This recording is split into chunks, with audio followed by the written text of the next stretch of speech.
I was painfully reminded of something last night, folks, about how impatient people can be during launch live streams. You know what I mean? Too many people just going, just show us the car! Whereas Max was more than happy to show off his ass. Oh, Max, you naughty boy, you. It's a weird balancing act for new F1 seasons to get your launch event right, and it didn't get off to the best of starts for anyone from the UK and Europe with a 3 AM start over here. And I can imagine American fans probably weren't that thrilled with a 10 PM Detroit start. Oh, I'm not complaining, I'm more than okay with it. After becoming a dad, 4 AM wake-up calls are quite common. Well, hey-ho, the stream still hit over 6 figures, and then after the cars were shown, it went right down. But even then, there were people on social media who leaked the images early anyway, and there were plenty of opinions to be had. But one thing I can definitely tell you is that the Red Bull RB22 is different. And you'll be pleased to know about why it is different, in that it makes a short view back to the past, as well as looks to the future, and purging Christian Horner's influence, seemingly for good, because he didn't even get a look in when we talked about the powertrain, even though it was basically his pride and joy. Oh, dramatic. At first glance, it may look the same, but for the first time in a decade, Red Bull has dropped the matte paint they once pioneered and have returned to gloss. And from my Milton Keynes trip, the video up top, I learned off camera that matte versus gloss, these days, it's purely aesthetic. There's no real performance impact, and honestly, it's a great departure. And you don't need to take my word solely for it, because even though the YouTube livestream comments were absolutely indescribable and mostly unintelligible, I then looked over to Reddit, the Formula 1 subreddit specifically, to see what they thought, where there is more time to talk about things, and usually they come off with a really good fair opinion.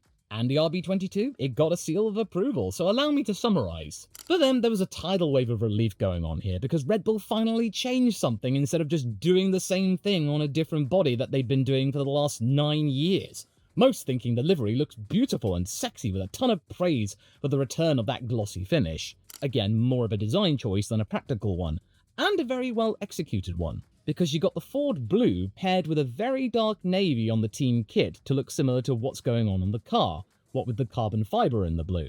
Makes it all look rather purposeful instead of an emergency weight reduction tool. I bet that you're quite relieved that we are not seeing yet another matte Red Bull car which looks exactly the same as the 2016 car, bar the replacement of Red Bull with Oracle on the side pod. Oh no, maybe that red side stripe or something like that. But other than that, that's been the only two major changes in the last decade. Because even though it did serve its purpose back in the day in shaving off a few kilos here or there, I think back in the day it was about 6 kilos saved from that kind of paint. But in reality, it just became drab and boring and flat. That was sort of the trend when you saw some of the bigger teams still go back to gloss, such as Mercedes and McLaren. It certainly didn't have the wow factor anymore, but what you're looking at right now, in contrast, going back to gloss, oh, it looks so incredibly juicy. What with the integration of a gradient from really dark blue, which we've been used to then a lighter blue to reflect the blue of Ford, their partners, as well as the pixelated Red Bull logos when it actually lights up. The circle around the number 3, harking back to the good old days as well, and of course the white outline around the Red Bull logo. It's all a nice little throwback, whilst also still being somewhat in tune to what's been the current trend, except just making it look really luscious like a piece of candy. Frankly, it was an instant upgrade. And the team is also very different and in need of an upgrade and a change, especially since we've had so many changes in management and the overall feel is different as well. With Max confirming recently that whilst Christian Horner went through fire internally, as well as protecting him, the team had lost some of its original spirit, to which Verstappen now confirms has been restored under Mekis. And that is another tone set by the comments, that being around nostalgia, because many people are pointing this to be a throwback to the Vettel and Webber days of the early 2010s, especially with the front view, as well as the choice to rely much more on the Red Bull Universal font. Ah, yeah, there we go. That feels more like back in the day. I think what they're trying to do here is reset the party vibe, as in Red Bull is a party team, albeit more applicable to the modern generation. So the partying that they were doing back in the mid-2010s, you can't really do that anymore. You've got to really think about a party in the mid-2020s. all underpinned by technical ruthlessness, because that was the watchword over at the powertrains department, is that they will push everything to the limit as much as the rules will allow, which is really good feisty stuff. And really, I absolutely adore the fact that we got the white outlines back across the Red Bull logo again, and I think that maybe this was after the little practical focus group test around Imola for their 400th Grand Prix anniversary, where they went back to that OG font with the white outline around the red text, and everybody adored it. Who would have thought that that simple change would have elicited so much praise? There you go, well, you got it for the full fat version. And also, I do like the idea of using different kinds of blue, so actually on the vests and jackets themselves, it does use the blue effort on the top, and then on the sides, the lapels and the back, it is the more typical Red Bull colour, which means that it's a nice little marriage of two different brands, yet they share the same overall colour. It's also, I think, a nice little bit of a dig at Cadillac in showing that, hey, our partnership with Red Bull, it's that close, guy. That being said, there were a few criticisms, but they were mostly nitpicking at the finer details. Some not exactly sure about what was going on with the texturing with that pixelated Red Bull logo motif when seen up close, and probably would have just preferred a more solid blue, better repped on the team kit again. But one of the bigger changes is the numbering. It's neither the wide font used for the last 10 years, but neither is the standard Red Bull font. It's a very unique 3, which at first seemed a little bit nonsensical. But now that I think about it, it looks better on the side, or the little shark fin, and thanks to those pixelated bulls, it seems to tie in that little bit more succinctly. And yes, we do have some unpainted carbon fibre still. We are still having to deal with that kind of situation, but fortunately, the FIA and Formula 1 have mandated that your car has to be covered 55% with either paint or vinyl, which hopefully will prevent a situation where if teams find themselves over the weight limit, we are not going to see what happened with the Williams of 2022 when it started off looking all right, but then by the time we got to Bahrain, it looked absolutely tragic with barely any paint on it at all. And the way that Red Bull has integrated the carbon fibre in as much as they can allow, it's all been done at the bottom. Halfway down the side pods and towards the bottom, when less likely people are going to get a good look, you can rely on carbon fibre, or leaving it exposed. There you go. That seems to be a reliable way of doing things without annoying too many people. There is also a practical undercurrent in all of this, as in we are not exactly sure whether or not this will actually land when we see it on Formula 1's TV cameras during the broadcast, and whether or not it may lose some of its impact, which has been curated with just so stage lighting and computer renders, because that is something we do have to consider as well. What actually seems to be the most consistent element? Is it going to be the renders? Is it going to be what we saw on the stage? Is it going to be what we saw from all of the social media feeds where the cameras aren't exactly as bespoke? It's going to be a case of time will tell. But on initial impressions, this is a very welcome break from the norm we've had for the last several years, where we basically had no expectations about what Red Bull would do. The bar was so low, they jumped so high they can't even see the bar. It marks a freshened Red Bull identity that keeps the iconic core, which is fine because it is iconic. If they made it too different, then it would have just been really jarring. It does look more interesting and vivid and more race car-like. And yeah, the recent matte look did look a bit more fuddy-duddy over time, and even those who may not have liked it were at least welcoming of something new, and I would agree. It's a welcome change, and whilst it's probably not going to be my favourite livery of the year, I'm glad we're looking at something else this time. And the test will be what it will look like on a track in natural lighting. So right now, I would personally give this an 8 out of 10. Now, let's look over at the Racing Bulls, because they did announce 2 racing cars, which means technically you can have a best and worst livery list. And this is easily the worst right now, because I look at the VCARB03 of last year. I loved it. It was one of the best, if not the best. This year's, it's... oh man, really don't love it. Except the wheel covers, though. They are a great throwback to the AT02 of 2021.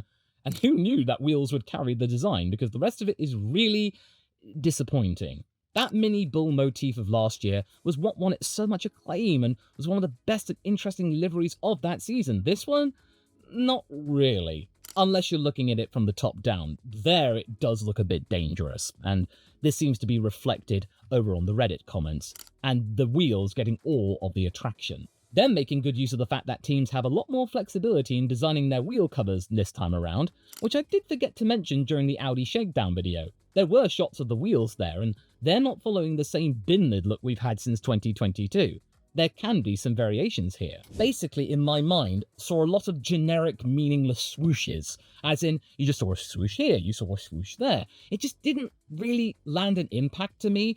It wasn't the college football vibe / Toro Rosso throwback I got at 24. And the mini bull motif, again, was an absolute masterstroke. I did get the collywobbles, admittedly, when VCARB released their team kit, the first team to do so properly, and I saw none of those mini bulls. I was thinking, uh-oh, this can't be good. But one thing I will give Red Bull credit for is that the cars that they presented in front of us, the ones that actually hosted those liveries, were at least something that didn't look like the renders that we've seen from Formula 1 themselves, because that's what Red Bull did when they released the RB18. Remember that? They basically just used the F1 show car with their livery stamped on it. So cheap. The airboxes for these cars in 26, they're massive. Either that, or there is some extra black paint around the edge to make it look even bigger. But back to the livery itself, and even though I and Reddit liked the blue Ford accents as much as we did over on the Red Bull racing car, the criticism here is a lot sharper than it was for the RB22. And it is indeed down to the relation that this is a fundamental downgrade on what the team had last year. It was a brilliant design, which I really wouldn't have minded seeing again with maybe a few tweaks. Maybe a little bit of extra green, perhaps? There's also less white overall, which makes it less distinct than the Red Bull car. They've also kept with the matte look, so they've actually stuck to tradition in a way. And also, there are no Toro Rosso-inspired cues at all. And you want to know the worst thing about the design? It's that halo! It's carbon fibre and it stands out like a sore thumb. And it really should have been white. It was white last year, so why couldn't it have been white again? Not to mention, the integration of carbon fibre here, it's not nearly as clean or as discreet as it was on the Red Bull car. To me, it just feels like the design team for VCARB just took a day off and went down the pub early, with just using swooshes here and there and what have you. The only really redeeming version of this is the bird's eye view. And from any other angle, it's uninspiring. I don't love it. It's not the worst livery I have ever seen. No. Not even close. But to me, it just doesn't really feel special. It doesn't really feel unique.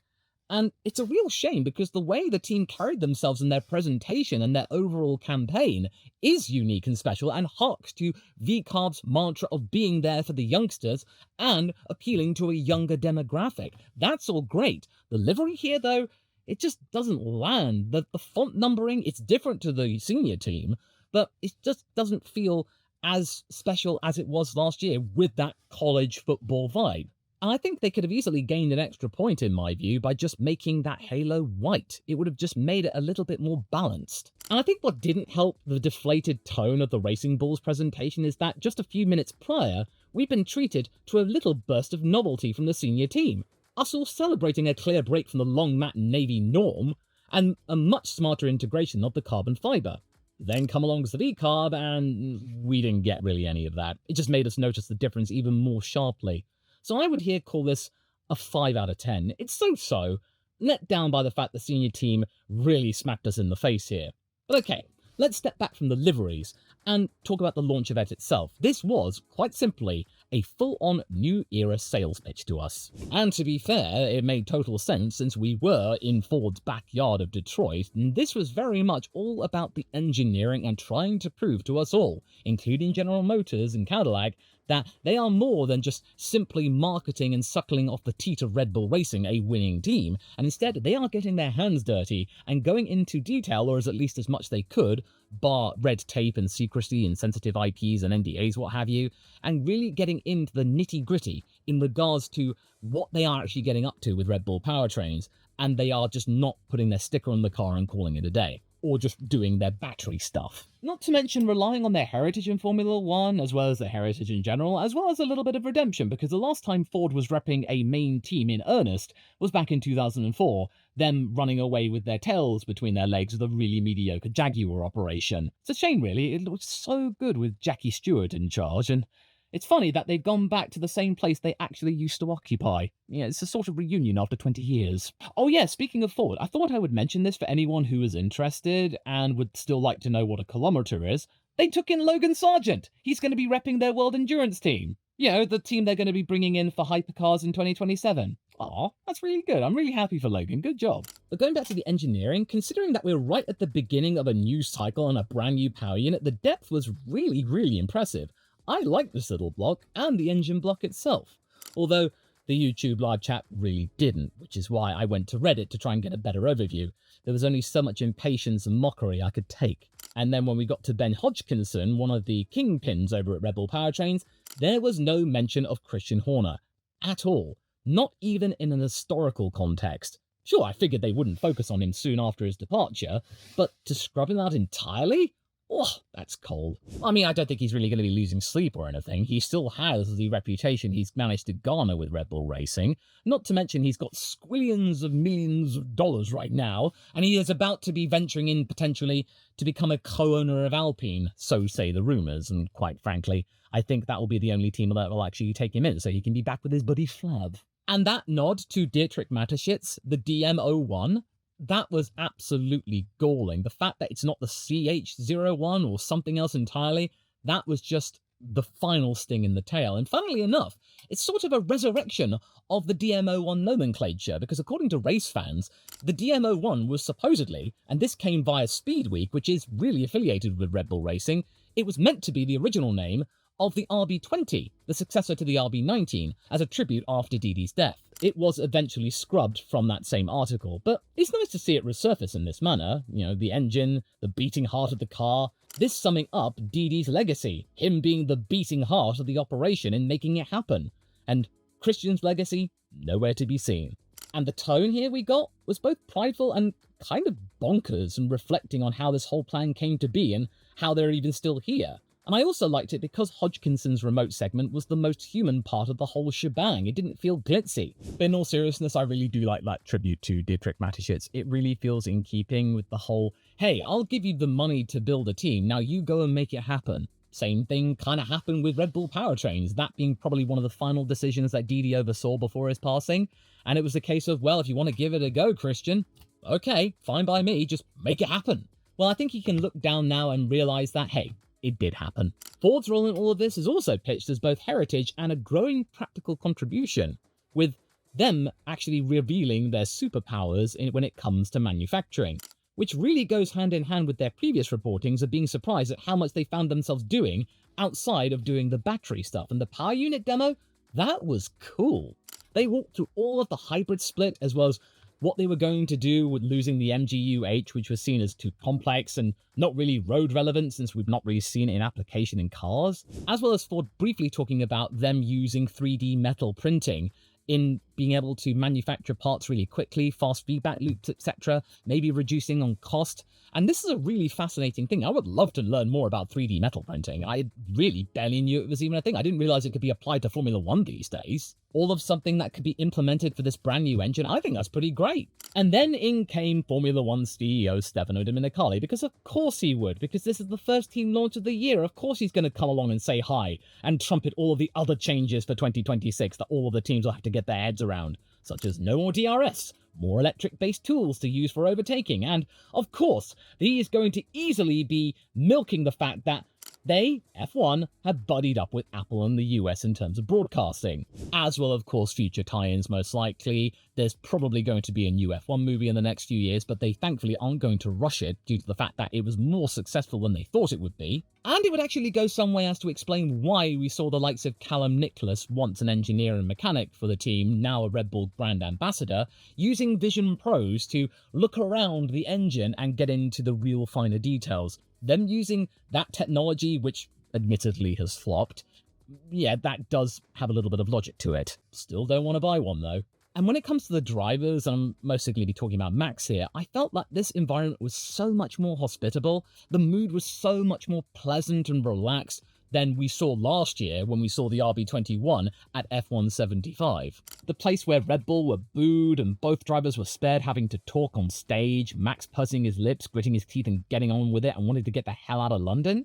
Here though in Detroit, he was a lot more relaxed and making a few more quips and having a little bit of banter with Isack. We saw here a champion anchor being mischievous, yet also talkative, next to a young driver in Hadjar, who was hoping to have a good yet learning year. All right off of the back of a successful video that Max had done with Arvid, Lindblad gaining some kudos along with classic Ford fans. And as for VCARB, as I mentioned earlier, they were leaning even more into culture and content, then positioning themselves even harder when it comes to fostering younger talent, both on track and actually off track. They are really leaning into the Gen Z and Gen Alpha crowd of Formula One fans and really being for the kids, and leaning into social media with the lip sync challenges becoming really sort of a gold standard for them, them pioneering all of this stuff and just having a bit of fun.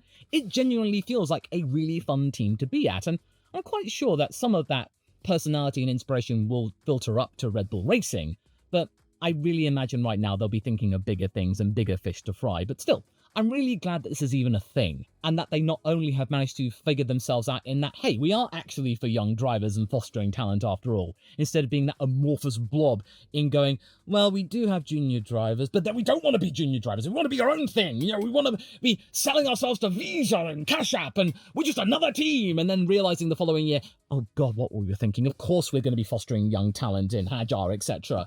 They went through a really awkward, weird phase in 2024, didn't they? But look where we are right now, them doubling down on the kids. So I would call the first team launch of the year a pretty solid and decent affair.